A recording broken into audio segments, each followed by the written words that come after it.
Aronija spada u višegodišnje listopadne voćne vrste. Raste kao grm do visine od 1,5 do 2,5 metra. Počinje cvjetati u drugoj polovini proljeća cvjetovima bijele do svjetlo-roze boje. Cvjetanje obično traje oko 15 dana, a cvjetovi se ne razvijaju ravnomjerno, što je dobro, jer se tako biljka štiti od mogućeg mraza. Svaki cvat može se pohvaliti cvjetanjem sa čak 30 cvjetova. Cvjetovi su bijele i ružičaste boje promjera oko 1 cm. Grupirani su u grozdaste nakupine promjera do 6 cm. Plod se razvija 90 dana. U početku su bobice zelene boje prekrivene sitnim blijedim dlačicama te prijanjaju jedna uz drugu, ali kako rastu, tako se odvajaju jedna od druge. Sredinom ljeta bobice počinju mijenjati boju i dobivati na težini, a kasnije postaju gotovo crne. Beru se krajem 8. mjeseca. Nakon usporavanja vegetacije u jesen ili na zimu, pristupa se orezivanju, gnojidbi te zaštiti nasada.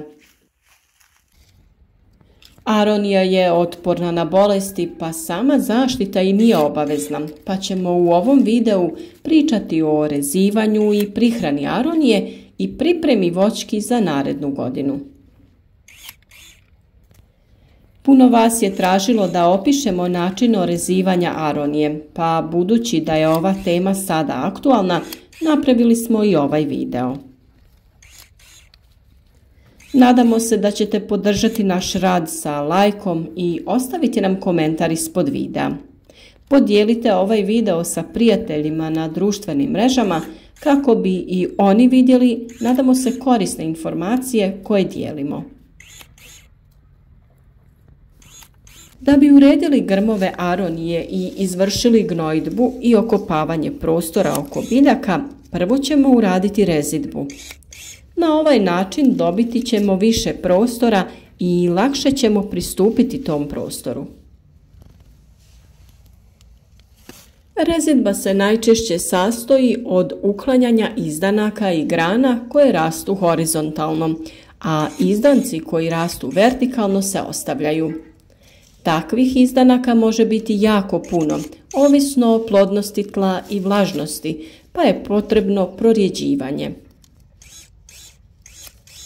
Prije nego orežete izdanke koji su nepotrebni, možete neke izdanke iskoristiti za razmnožavanje aronije. Jednostavno odgrnite tlo i savijte mladi izdanak pored grma te ga potrpajte zemljom. Već iduće godine ovaj izdanak će razviti svoj korijen i biti će spreman za presađivanje. Takve sadnice je lako proizvesti, pa ako imate prostora, napravite nekoliko sadnica i podijelite ih sa prijateljima. Aronija raste najčešće kao grm i često ima velik broj mladih izdanaka, pa se često zato i postavlja pitanje koje izdanke orezati, a koje ostaviti i koliki je broj izdanaka dovoljan za jedan grm. Da bi odgovorili na ovo pitanje, treba razlikovati izdanke po starosti. U grmu aronije najčešće imamo izdanke starosti od 1 do 6 godina. Velike stabljike su i najdeblje i stare su oko 6 godina. One se najčešće granaju pri vrhu, što i nije poželjno. Broj pupova na granama starih izdanaka je najčešće manji nego broj pupova na mladim izdancima starosti 2 ili 3 godine. Upravo zbog toga radimo smjenu, odnosno stare izdanke ćemo ukloniti, a ostaviti nove mlade izdanke. Ovo radimo svake godine na isti način i tako dobivamo grm sa jednako zastupljenim izdancima različite starosti. Jednogodišnji izdanci su visine od 20 cm pa sve do 1 metra. Njih najčešće izraste između 10 i 20 po grmu. To je velik broj i većinu ćemo ukloniti. Ostaviti ćemo svake godine po 4 mlada izdanka koji su se dobro razvili.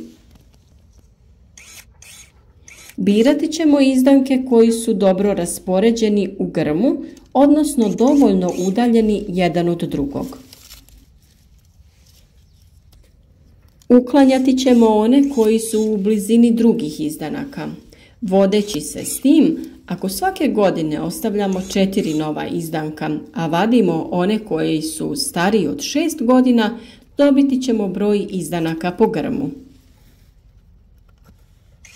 Tu se najčešće radi o broju koji se kreće između 20 i 25 izdanaka. Ako se ne bi radilo orezivanje, broj izdanaka bi bio i preko 40 ili 50, što je previše. Samo orezivanje jednako je i kod mladih nasada. Ove sadnice smo posadili prošle jeseni i već u prvoj godini imale su plodove. Ova biljka zaista brzo dolazi u rod i veoma se brzo razvija. I na tim mladim grmovima izabrati ćemo 4 izdanka koja ćemo ostaviti. Biramo izdanke koji su raspoređeni na 4 strane grma.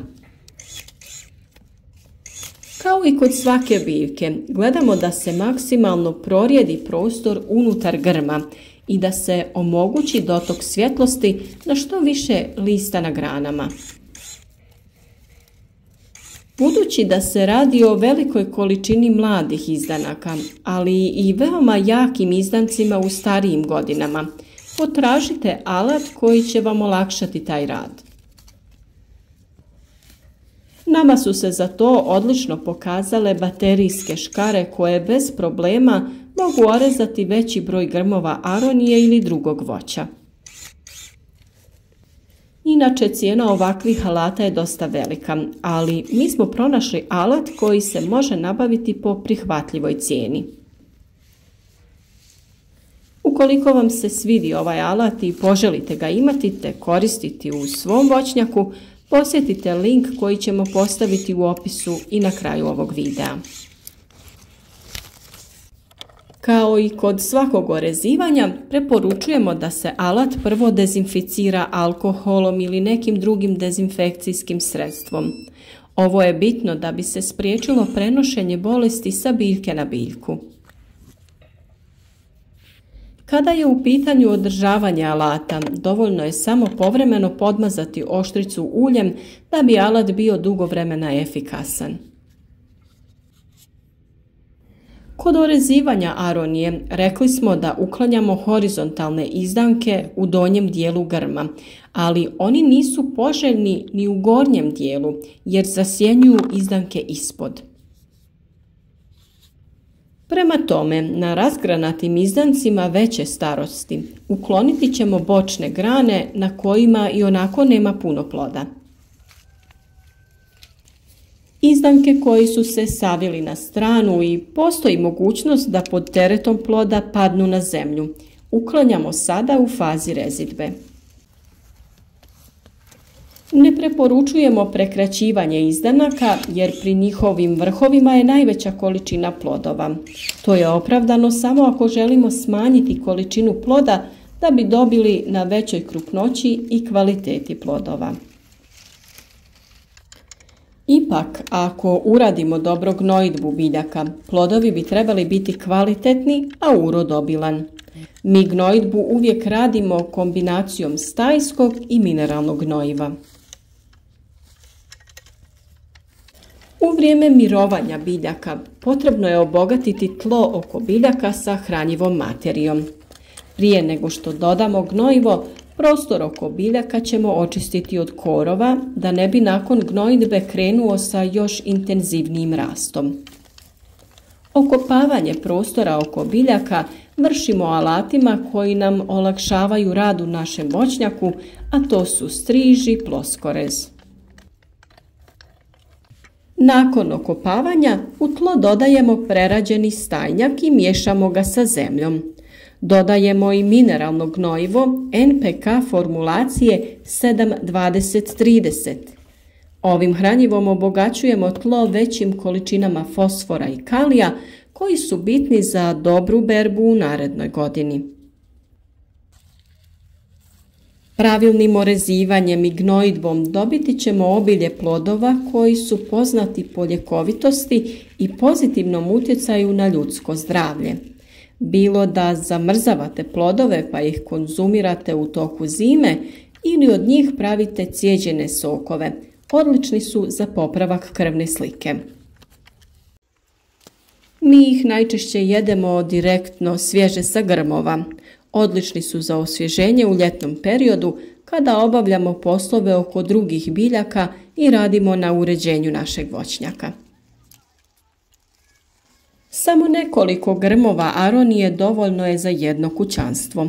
Već sa 2 grma može se nabrati dovoljna količina plodova koja će se pojesti u toku zime, pa ako imate prostora za posaditi ovu biljku, obavezno je posadite.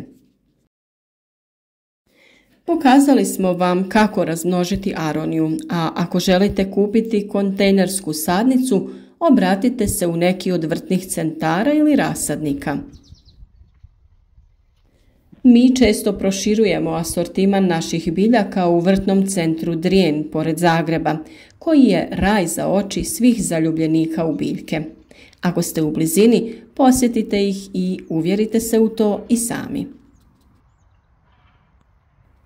Nadamo se da smo ovom temom dali dovoljno informacija o orezivanju, gnojidbi i o samom uzgoju aronije. A ako imate nekih dodatnih pitanja, slobodno pišite u komentar. A pišite nam i koja su vaša iskustva oko uzgoja i upotrebe aronije u prehrani. Da li su vam draži sokovi ili svježi plodovi? Pišite nam i otkud nas pratite, tu smo da zajednički podijelimo informacije o uzgoju voća i povrća.